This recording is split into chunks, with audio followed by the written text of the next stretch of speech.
Welcome to Slash Bash, where today I am bringing you another Choosing Beggar Reddit video. Moving boxes, choosing beggar. I ended up with about 75 assorted sized moving boxes in good enough condition to resell.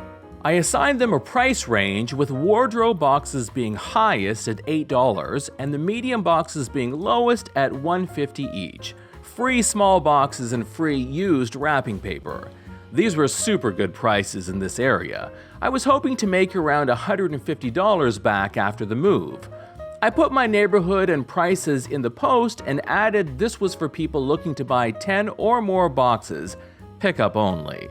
I had a lot of interest and sold them all to 4 different people, 2 of whom came back a second time.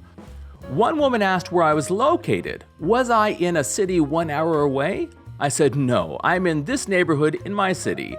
She asked if I could deliver to her home an hour away, and I said no. She said, okay, well, I'm leaving for work now. Can we meet at my job in this town, which is 45 minutes away, tonight? I said, no, I don't think so, and I wished her well. Then she sweetened the deal. She said she would pay more than $1.50. She'd pay me $3 if I'd get the boxes to her tonight.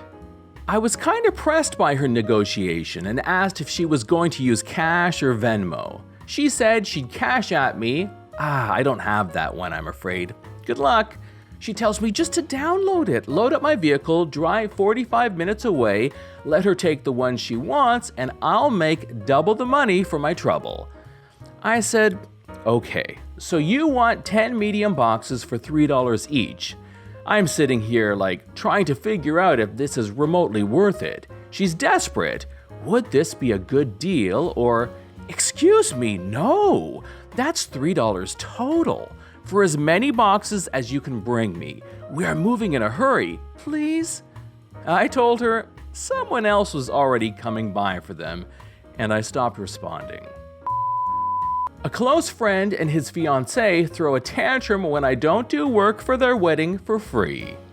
A few years ago, a very close friend of both me and my husband was about to get married. My husband was the best man, and the groom wanted some big fancy bachelor party in Vegas, which is very far away and obviously expensive.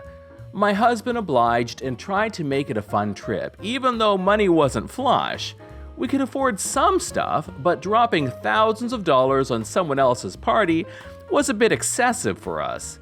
At this point, it's worth mentioning that I'm a professional calligrapher. A few months before the wedding, the bride texts me and asks if I'll let her all the chalkboard signs for the wedding.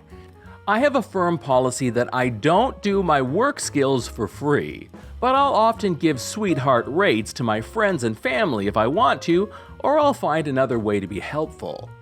I had even offered months before to do custom wax seals for their invitations, but they ended up getting crappy cheap plastic stick-on seals instead of taking me up on my offer.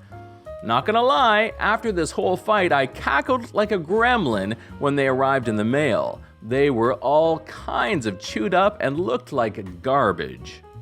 Anyway, I responded to her saying I'd be happy to do it and we could discuss my rates to figure out something that worked for their budget. I also suggested an alternative, offering to connect them with a letterer in their city with the understanding that I'd cover the costs as a gift. My friend, the groom, got all kinds of pissy with me, and I know the bride was as well, but she wasn't the one directly addressing me. Basically, they took it as a personal insult that I said no. The groom then texted me saying that he's disappointed I would do this, considering how much time and money he sunk into my wedding. To my knowledge, he bought a suit as a groomsman and helped my husband get ready, bought a gift, the usual stuff. As far as I know, he didn't go above and beyond. He then tried to contact my husband and strong-arm him into pressuring me to do the work. My husband told me what was said and started applying soft pressure, not wanting to rock the boat or be caught in the middle. I was furious at this point, seeing that our friend clearly didn't respect my time or very basic boundaries.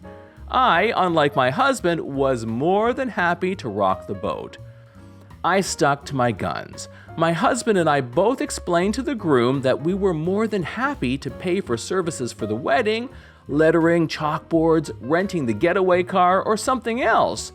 I just wouldn't do this one thing for free. This was a few years ago, and while they are still in our lives, this particular event has greatly soured my relationship with them. I have never truly forgiven them their entitlement and the tantrum they threw at not getting their way. I mean, honestly, what's the point of asking a yes or no question when it's really just masking a demand? A few people have asked why I would offer to pay instead. To clarify, I lived far away and couldn't do the work ahead of time. I don't want to create work that is subpar, and I didn't want to be rushed into doing several signs, which would have taken me at least 4 or 5 hours. I was happy to contribute, but not willing to cram in hours of work after driving across the country.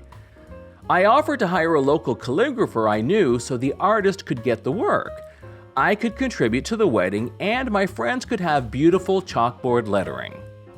I thought it was more than fair because they were able to get what they wanted to be done nicely, and I could get what I wanted, which was to not do it.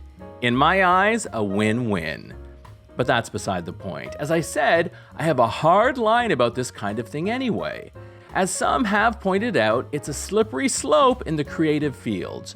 Once you do free work for one friend's wedding, more will follow, saying, "But you did it for them, why won't you do it for me?"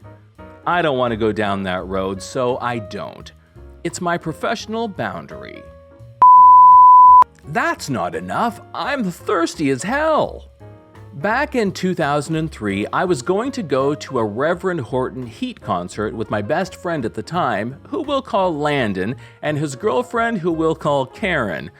Neither is very important to this story, but she was a total Karen, and the meme didn't exist at the time, so I just had to label her as such. We lived in Fort Worth, and the concert was in Dallas, about an hour's drive.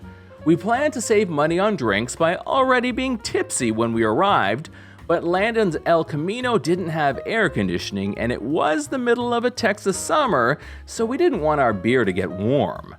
As such, we decided to stop at a gas station on the way to buy it, and we would drink it once we parked at the venue. I was nominated to be the one to go in when we arrived. Outside, I passed a homeless guy who looked like the Allstate guy, so I'll call him Dennis. He asked me to buy him a beer. I was in a good mood and had plenty of money to burn at the time. At least it seemed like that to me. How foolish I was. I told him sure. When inside, I got some Guinness for my friends and I. Dennis had not mentioned what kind of beer he wanted, but I worked overnight at a gas station at the time myself, and my experience was that homeless guys almost always bought Bud Ice. As such, I got him one of the large cans, either 24 or 32 ounces, but the biggest can they had of Bud Ice. When I got outside, I stopped to give it to him. He looked at it and said, "This isn't enough. I'm thirsty as hell." He then turned his back to me and walked off. Karen commented as we drove off, "I guess beggars can be choosers." That line and this story popped into my head immediately upon finding out about this sub. That nasty can sat in my fridge for weeks until one of my friends came over and drank it.